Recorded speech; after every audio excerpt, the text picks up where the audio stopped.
Halo Jabra Tim. Ada sesuatu yang lagi rame nih. Lu harus kasih dia kesempatan lagi. Di atas kertas lo semuanya harusnya menang. Ada bahasan yang paling ditunggu-tunggu. Nah kemarin ini kan ada Globe Awards ya, tapi kita nggak akan bahas penghargaannya karena kayaknya penghargaan itu dibuat sama Ronaldo dan kawan-kawan ya. Jadi kita ambil pernyataannya aja soal MU di tengah-tengah acara. Jadi kemarin tuh lagi-lagi Ronaldo bilang kalau MU tuh hancur bukan karena pelatih. Nah ini dia ya, dia bilang masalah di MU tuh bukan pelatih. Ini seperti akuarium dan ikan-ikan di dalamnya itu ikan yang sakit. Anda harus mengeluarkannya untuk memperbaiki masalahnya. Jika Anda memasukkannya lagi ke dalam akuarium, mereka akan sakit lagi. Ini adalah masalah MU. Jadi intinya dia bilang jelas ini pemain toksik yang dimaksud dong, Ji. Bisa jadi, tapi karena ini konteksnya adalah MU musim ini ya. Jadi bukan secara berapa tahun terakhir, karena gue inget eranya Ten Hag kan dia juga bilang Ten Hag nih siapa sih pelatih gitu kan. Tapi kalau sekarang kayaknya menjurus kepada bukan Amorim ya, karena dia bilang di akhir kan Amorim dia suka pelatih Amorim dan dia bilang adalah pelatih yang cocok, tinggal nanti bagaimana bisa menyelesaikan masalah yang ada. Menurut kalian masalahnya apakah memang ada pemain toksik itu real? Karena kan Garnacho sudah dicadangkan, Rashford sudah dicoret, nggak jelas. Apakah memang masih ada pemain toksik yang tersisa? Beli akuarium baru solusinya. Iya, karena katanya analoginya itu akuarium ya. Iya, gue rasa itu udah opsi yang paling menarik ya kan, dimana setiap pelatih yang datang ke MU ngomongnya sama, dan Ronaldo pun juga masih ngerasain sesuatu yang sama itu masih terjadi di skuad MU yang sekarang. Dan gue bilang ini sesuatu yang emang harus segera dibersihkan, jangan sampai ini cuma jadi kayak kaset rusak gitu mas. Tiap musim ada isu-isu kayak gini, tapi pemainnya udah 1-2 pergi, keadaannya masih sama. Itu kan jadi berasumsi, oh jangan-jangan orangnya ini gitu masih ada. Tapi itu gue rasa harus segera dibersihkan. Dan apesnya lagi, gue bilang pemain-pemain baru yang didatangkan musim ini pun bukan pemain-pemain yang tepat juga untuk angkat level MU. Kayak contoh Zikri, salah satunya menurut lu mas juga Deli udah oke lah. yakin. Deli masih oke sama Mazraoui. Zikri mah no hope sih, udah. No hope gua angkat tangan. Lepas ya mas. Lepas gua. Gue rasa itu juga salah satu blunder-blunder yang dilakuin manajemen dan juga skuad MU sendiri, yang mana mereka kurang tepat dalam mengidentifikasi pemain-pemain lah. Makanya di Rashfordnya akhirnya juga mental ya. Ya, gue rasa kurang cocok di situ. Dan ya, gue harap sih Amorim bisa nemuin komposisi yang tepat, karena sampai sejauh ini taktik gue yakin dia udah gak bakal berubah lah, tetap sampai akhir musim 3-4-3, tinggal para pemainnya aja nih. Gue udah mulai khawatir juga sama Garnacho ya. Di musim lalu dia bisa buktiin antara jadi starter atau jadi pemain dari bangku cadangan, bisa ngasih impact. Tapi di musim ini ketika dicadangin masuk sebagai pemain pengganti, gue rasa impact-nya pun juga udah nggak kayak Garnacho musim-musim sebelumnya gitu. Gue mulai khawatir saya sama beberapa pemain MU ini yang gelagat-gelagatnya udah mulai kayaknya nggak lama lagi waktunya sama United dan bersama Amorim gitu. Tapi satu sisi kan sekarang Garnacho Rashford sudah tidak ada di line up utama gitu kan. Walaupun mungkin Garnacho masih muncul sebagai pemain subs ya. Cuman Bruno kita lihat udah 3 kartu merah musim ini, setengah musim ini. Kemudian Maino yang tahun lalu juga begitu excel, gue belum lihat ada glimpse-glimpse dari seorang Maino. Even siapa lo sebut semuanya tuh menurut gue nggak ada yang benar-benar outstanding, kecuali ya Diallo itu yang menurut gue memang paling outstanding. Menurut lo siapa sih yang memang bisa menjadi menggendong MU di lini depan terutama? Karena Bruno aja diharapkan nggak bisa juga kan. Bruno as a captain tapi nggak menunjukkan dirinya kapten yang worth sebagai seorang kapten gitu. 3 kartu merah tadi lo sebut, itu bukan pemain belakang, bukan Roy Keane. Iya, bukan pemain juga yang tipenya harus ngedebas orang. Ya betul, Casemiro melakukan itu di musim lalu gitu. Tapi kan memang tugas dia seperti itu. Dia. Sementara ya ini kapten yang terlalu sering protes menurut gua dan akhirnya itu menjadi bumerang juga buat dia ketika dia harus mendapatkan kartu berulang-ulang. Kayaknya ada frustrasi sih dari seorang Bruno, di mana dia kayaknya udah melihat dirinya kok nggak bisa kontribut seperti ketika gue baru datang, everything evolves around dia dan dia bisa menjadi pemain yang ngebuktiin itu gitu loh. Entah itu golnya, entah itu kalau dia nggak bikin gol, paling nggak dia ngirim assist. Itu kan selalu ya analoginya kan gitu kan, lo kasih bola ke Bruno beres deh. Dia akan berkreasi, dia akan menciptakan peluang, dia akan mencetak gol kalau dia bisa, tendangan bebas akan dia ambil berupa berbuah gol juga. Tapi belakangan dia nggak bisa ngebuktiin itu lagi. Jadi yang lebih mana sekarang jadi problem MU mas? Nggak ada supply atau nggak ada yang bisa menyelesaikan supply? Karena kan sempat ada yang bilang gimana Højlund bisa nyetak gol, gimana Zirkzee bisa nyetak gol kalau nggak ada yang ngasih supply, winger-winger yang salahin. Sementara kan dulu eranya Bruno lagi jaya-jayanya, Bruno bisa ngasih supply assist juga kan. Berarti sekarang siapa yang lebih problem, nggak ada supply atau nggak ada yang bisa menjawab supply itu? Satu dari supply, yang apa yang tadi gua sebutin tentang Bruno nggak bisa didapetin sama penyerang-penyerang depan United.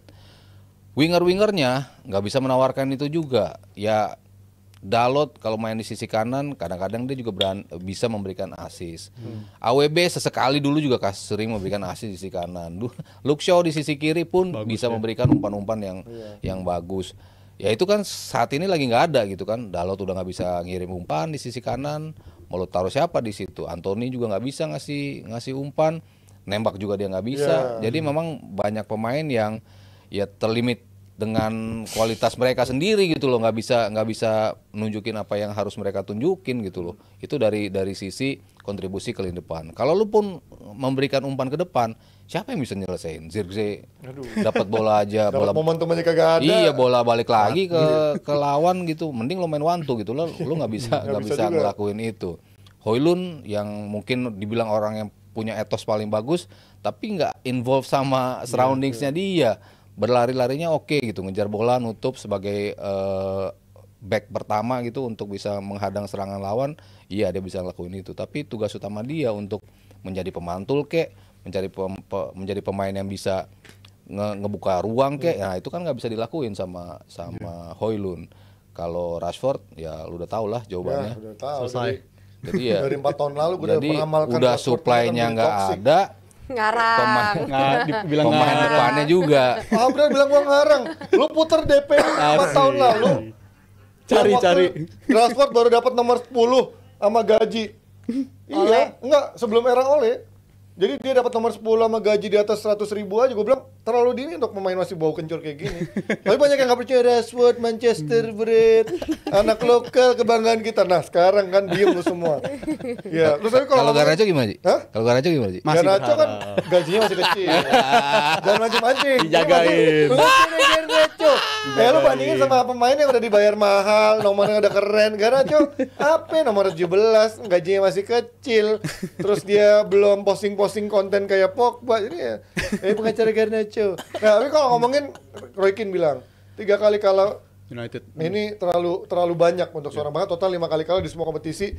Apakah memang ini sesuatu yang tidak bisa diterima atau menurut lo ya wajar karena dia ngambil di tengah musim dan pemain-pemainnya bukan punya dia dan perubahan sistem yang sangat ekstrim ini membuat pemain yang harus belajar dari ulang lagi kan? Iya, dan konsekuensi terburuknya kelihatannya Amorim gunain pertandingan-pertandingan ini kayak pramusim ya jadinya ya. Gunain pemain ini, diotak-atik Audisi lagi. istilah kita ya. Kayak audisi. Pemainnya bahkan yang lagi bagus di match itu, Eksperimen. di match setelahnya nggak ada jaminan dia garansi start lagi gitu. Beberapa kali kan dilakuin. Højlund habis 2 gol tiba-tiba diganti. Tapi kalau kritik soal Amorim bersama MU kurang lebih berarti sebulan terakhir ya, dia udah jalan 2 bulan ya jelas dari segi pertahanan sih Mas, kalau gue lihat di mana pertahanan justru bukan yang malah makin membaik, ada momen-momen justru lebih buruk dibandingkan era Ten Hag gitu. Terbukti dari Karena angka pun abis De Ligt nggak ada langsung berantakan banget nih. ya, De Ligt dan Dua beberapa pertandingan kali terakhir De Ligt nggak ada kan? beberapa kali pergantian juga gue rasa kurang efektif gitu. Iya. Di match lawan Bournemouth yang ternyata Ugarte diganti, efeknya malah makin buruk. Itu beberapa kali kelemahan dari Amorim terekspos dalam 1 bulan terakhir dan jumlah gol-gol itu makin meningkat lagi dan yang jelas paling mengkhawatirkan gol set piece ya. Iya. United Onana. golin dari set piece susah, kebobolan dari set piece gampang banget. Gua rasa itu jadi masalah juga. Dan beberapa kali juga set piece itu kejadian yang berulang lah. Tiap match ada kejadian kayak begitu lagi dan udah double digit gol dari set piece kalau nggak salah mereka kebobolan di musim ini dan itu keadaan yang sampai sekarang sama sekali belum bisa diselesaikan sama Amorim.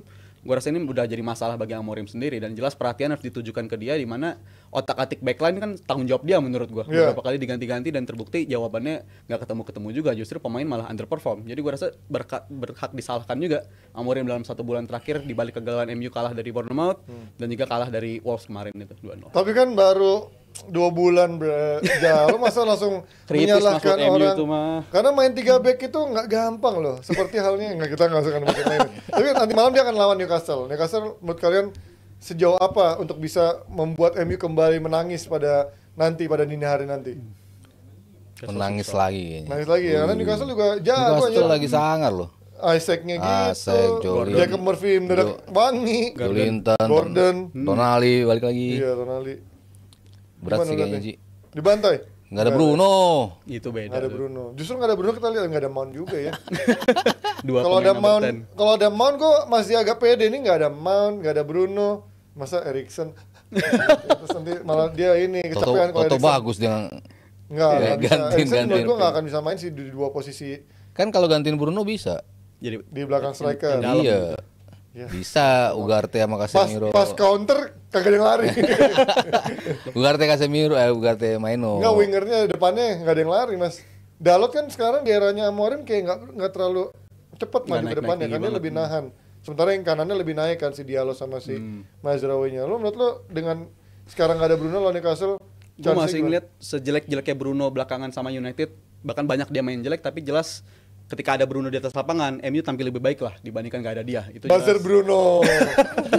Outputnya dia ada mas tidaknya. Gue suka banget dari Bruno itu walaupun Nggak, outputnya dalam sisi apa nih? Statistik ya? Dari Karena segi gue benci banget crossing, statistik yang bilang chance created. chance created Bruno hanya di bawah siapa? 3 terbaik, 2 terbaik. Mana end produknya nggak ada. Dia nyoba sesuatu mas tidaknya menurut gue Bruno itu tiap kali di atas lapangan. Tapi ya itu Kartu merah juga ya, 3 kartu merah. ada, Dia temperamennya coba. jelas ada. Tapi ya itu gue rasa ini akan jadi situasi yang berat banget ketika nggak ada Bruno. Tim yang jauh lebih lemah lah United ketika nggak ada Bruno kalau menurut gue. Dan lawan Newcastle, gue rasa nggak telak-telak banget untuk Newcastle lah, 50-50. Karena gue masih yakin United ini tim yang bisa tampil lebih bagus ketika lawannya tipe-tipe yang kayak begini gitu. Tipe-tipe yang bisa nguasain bola juga. Newcastle kan sebenarnya bisa nguasain bola Nguasain juga bola. beberapa kali, dan lawan City juga jadi contoh lah ketika lawannya bisa nguasain bola, si United bisa ngerespon dengan bagus, dan itu gua rasa ada peluang-peluang di situ bagi United. Dan kalau bisa Højlund kayak musim lalu kan lawan Newcastle juga dia tampilnya bagus banget tuh musim Yoi, lalu, dia nyetak 2 3-2, gol, man. nganterin kemenangan, dan gua rasa itu kalau bisa direplika lagi sama skuad United di malam nanti, harusnya mereka bisa jadi solusi lah. Dan Maguire bisa performa kayak sebelum lawan Bournemouth dan Wolves, gua rasa mereka masih bisa fine dan peluangnya 50-50. Apalagi Old Trafford kan nanti malam tuh bagi Newcastle. Masalahnya tuh De Ligt belum ada kan? Kemarin De Ligt belum yang di Lawan bench. Wolves nggak ada kemarin. Nggak ada kan, gue khawatir Di bench sudah ada. Ada yang lawan Wolves, yang Bournemouth yang ini. lawan Leny Yoro ada di sana atau Mazraoui jadi back tengah kanan tuh gue masih belum terlalu pede. Tapi kalau ada De Ligt balik lagi ke formasi 3 back ini, kayaknya gue lebih pede untuk dari sisi defensifnya. Selama depannya ada Ugarte sama Maino. Maino juga nggak begitu Mulai nggak bagus yakin. musim ini. Gue belum lihat Maino mainnya bagus. Tapi ya kita lihat lah nanti apakah dini hari nanti akan kembali menjadi hari yang kelabu. Putih-putih kelabu. Asik. Nggak, bukan kelabu itu apa ya? Balon itu Alibaba. kelabu. Oke, tutup Des. Oke, terima kasih banyak Jebret tim yang udah ramein hari ini. Terima kasih yang udah nyawer, dan terima kasih juga untuk Awi dan PT Mitsindo Visual Pratama. Dan DPI libur ya hari Rabu besok, tahun baru duluan, tahun baru dulu kita semuanya. Yes. Jadi selamat tahun baru juga untuk Jebret tim semuanya. Kita ketemu Nesa lagi. salting guys. Iya. Lo Emang sih muka gua begini. Lo nyuruh Nesa nutup, emang Nesa buka apa? Ya. Gue yang buka, gue yang nutup nih. Ya, cakep. Buka botol, apa parah lo Ji. Happy New Year Jebret tim. Happy New Year, Sampai ketemu Jebret tahun tim. depan. Happy holiday. Dadah. See you.